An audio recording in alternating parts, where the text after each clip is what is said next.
UP विधानसभा सचिवालय घोटाला, बिहार उत्पाद विभाग घोटाला, Bihar BPSC 67 PT paper leak घोटाला, हत्या बलात्कार अपहरण, मैं नहीं कह रहा हूं, आज तक की रिपोर्ट, उत्तर प्रदेश एनसीआरबी की रिपोर्ट के अनुसार नंबर 1, बिहार ने सारे रिकॉर्ड तोड़ दिए। पठान साहब, होना चाहिए क्या ये हलाल सर्टिफिकेशन सब पर? योगी जी कह रहे हैं खत्म करो इसको। देखिए अंजना जी, योगी जी संविधान की शपथ लेकर उत्तर प्रदेश के मुख्यमंत्री बने हैं, मगर पूरे संविधान की रोज धज्जियां उड़ा रहे हैं।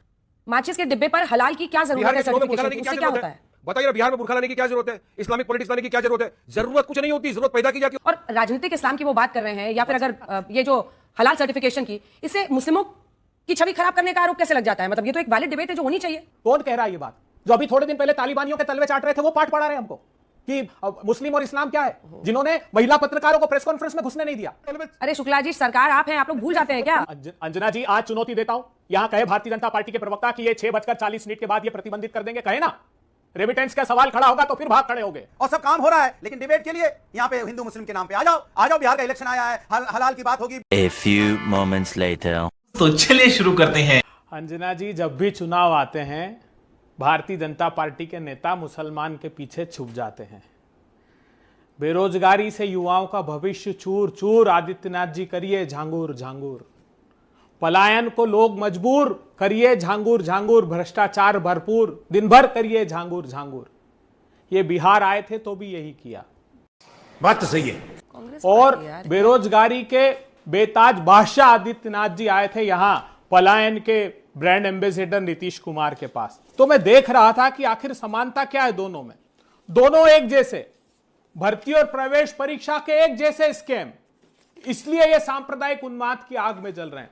उत्तर प्रदेश यूपीएसआई भर्ती घोटाला, विद्युत इंजीनियर भर्ती घोटाला, यूपीएससी ट्यूबवेल ऑपरेटर भर्ती घोटाला, यूपीएससीसी वीडियो परीक्षा घोटाला, यूपी टीईटी 2021 पेपर लीक घोटाला, यूपी लेखपाल भर्ती घोटाला, यूपी पुलिस कांस्टेबल घोटाला, वह क्या सीन है? यूपी विधानसभा सचिवालय घोटाला, बिहार उत्पाद विभाग घोटाला, Bihar BPSC 67 PT paper leak घोटाला, सिपाही भर्ती घोटाला, अमीन भर्ती घोटाला, एनईटी पेपर लीक घोटाला, बीपीएससी घोटाला। एक जैसे अभय जी, आपने 2 सर्टिफिकेट दिए अभी, जानकर चौंक जाएंगे। एक सर्टिफिकेट आपने योगी जी को यह दे दिया कि वो सिर्फ चुनाव के पहले हिंदू मुस्लिम करते हैं, तो क्या बाकी के 4 साल वो हिंदू मुसलमान नहीं करते हैं? बता रहा हूं, देखिए। दूसरा सुनिए ना प्रभु, क्या आप इस बात के पक्ष में है कि सरिया, सीमेंट, फ्लैट कॉलोनी, माचिस की डिब्बी, इस सब पर हलाल सर्टिफिकेशन हो? एक इशू रेज हो रहा है, उस पर अपनी राय तो रख दीजिए कि ये होना चाहिए नहीं होना चाहिए। समझ में तो आए कि क्या सोच है? तू क्या बोल रही है? अरे इस हिंदुस्तान के लोगों के आमदनी के अवसर हलाल और झटके से काट दिए गए, उस पर बहस नहीं करनी चाहिए क्या लोगों को? आप चौंक जाएंगे देशवासियों में जो आंकड़े देना चाहता हूं। एक तरफ नीतीश कुमार जी चुनौती देते हैं, वो कहते 3 करोड़ 18 लाख लोगों को पलायन के लिए मैंने मजबूर कर दिया। आदित्यनाथ जी क्या कह रहे हैं? आदित्यनाथ जी के लिए मोदी जी ने कहा ई श्रम पोर्टल पर 8 करोड़ 41 लाख लोगों ने उत्तर प्रदेश में पलायन किया है। हत्या बलात्कार अपहरण, मैं नहीं कह रहा हूं, आज तक की रिपोर्ट, उत्तर प्रदेश एनसीआरबी की रिपोर्ट के अनुसार नंबर 1, बिहार ने सारे रिकॉर्ड तोड़ दिए। यही नहीं, अभी और सुनिए। बिहार क्या कह रहे हैं नीतीश कुमार जी? अमित शाह के सर्टिफिकेट की बात कर रहे हैं कि 33 अपहरण, 8 हत्याएं, 156 जघन्य अपराध मेरी जमीन पर होते हैं। आप कहां लगते हो Adityanath ji? Bihar multi dimensional poverty index, Nitish बाबू कहते हैं 51% गरीबी परोस दी मैंने, तो आदित्यनाथ जी कहते हैं चिंता मत करो, 40% गरीबी की आग में मैंने भी अपने नागरिकों को सही पकड़े हैं। हारिस पठान साहब, होना चाहिए क्या ये हलाल सर्टिफिकेशन सब पर? योगी जी कह रहे हैं खत्म करो इसको। देखिए अंजना जी, योगी जी संविधान की शपथ लेकर उत्तर प्रदेश के मुख्यमंत्री बने हैं, मगर पूरे संविधान की रोज धज्जियां उड़ा रहे हैं। ना संविधान को मानते, ना कायदे कानून को मानते, ना रूल ऑफ लॉ फॉलो करते। टोटल फेल हो गए योगी जी उत्तर प्रदेश के चीफ मिनिस्टर के हिसाब से। और सिर्फ एक ही चीज की सियासत वो करना जानते हैं, वो है ध्रुवीकरण। और ध्रुवीकरण में सबसे बेस्ट क्या है? मुसलमानों के खिलाफ गाली बको, मुसलमानों को बदनाम करो। तू समझा? हाँ। नहीं, तू समझा नहीं। हलाल हराम, बस इसके सिवा कुछ है ही नहीं। वो लेके आ गए बिहार का चुनाव के पहले बुरखे को लेके आ गए। अब ये इस्लामिक पॉलिटिक्स क्या होता है तो मेरे को भी समझना है। हलाल सर्टिफिकेशन की जो ये बात कर रहे हो तो ये कॉमर्स इंडस्ट्री के हाथ में, किसके हाथ में मंत्रालय है पूरा के पूरा? वो बीजेपी के अंडर में, तो वहां पे लेटर लिखो ना। मगर नहीं, उनको पोलराइज करना है सिचुएशन को, उनको लोगों के दिमाग के अंदर मुसलमानों के प्रति एक ये पैदा करना है कि मुसलमान है तो हलाल। अरे हलाल एक्सपोर्ट करते हैं लोग, तो सर्टिफिकेट कौन देता है? जरा योगी जी को पूछना चाहिए, ये सवाल उनको पूछो। और योगी जी को पूछो, डेवलपमेंट की बात क्यों नहीं करते, विकास की बात क्यों नहीं करते, बढ़ती हुई महंगाई की बात क्यों नहीं करते, ये गड़बड़ है बाबा।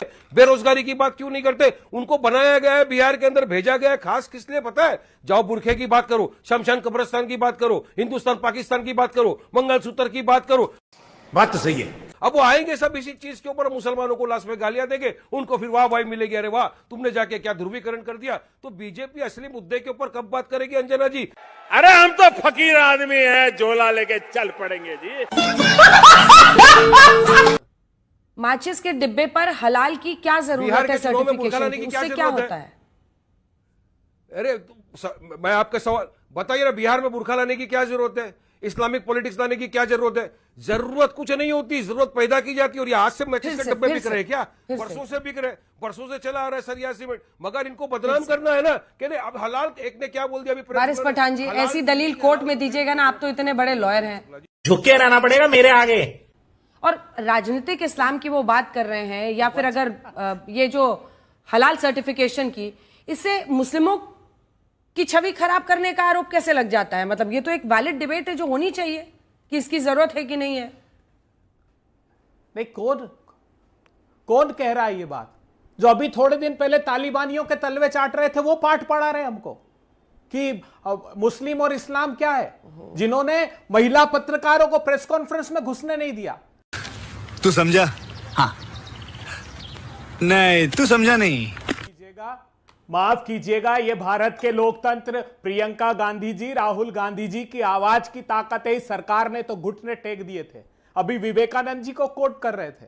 विवेकानंद जी ने जो अमेरिका में भाषण दिया, सिर्फ 2 लाइन बताना चाहता हूं। उन्होंने कहा कि हमें गर्व है कि हम ऐसे धर्म से आते हैं जो सहिष्णु और सार्वभौमिक है।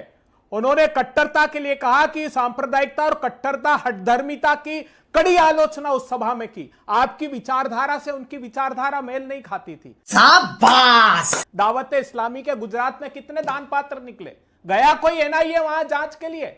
बड़ी बेशर्मी से बात करते हो। आतंकवादियों को चुन चुन कर अपने राजनीतिक दल में विधानसभा और स्थानीय निकाय के चुनाव लड़ाते हो, और यहां पर बैठकर जब चुनाव आते हैं तो हिंदू मुस्लिम का पाठ पढ़ाते हो।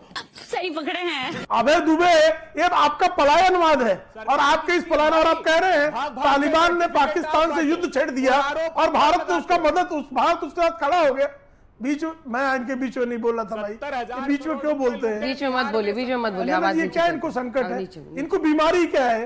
अबे जी, आपके बीच में क्या बीमारी है? बोलिए प्रेम शुक्ला जी। अरे पर सरकार तो आप हैं, वो कैसे षड्यंत्र रच रहे हैं? तालिबान के तलवे। अरे शुक्ला जी, सरकार आप हैं, आप लोग भूल जाते हैं क्या?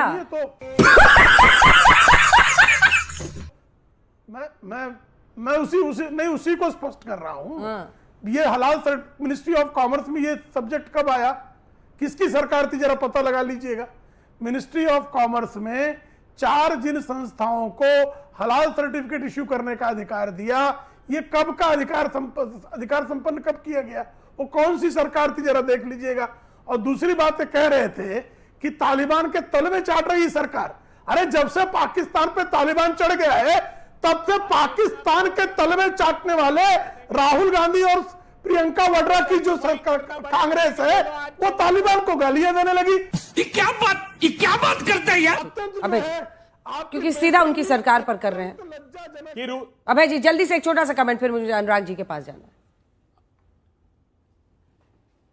है। अंजना जी, आज चुनौती देता हूं, यहां कहे भारतीय जनता पार्टी के प्रवक्ता कि ये 6:40 के बाद ये प्रतिबंधित कर देंगे, कहे ना। रेमिटेंस का सवाल खड़ा होगा तो फिर भाग खड़े होंगे। आपका बोलिए ना, किसने किया 2014 से अब तक इसको कंटिन्यू?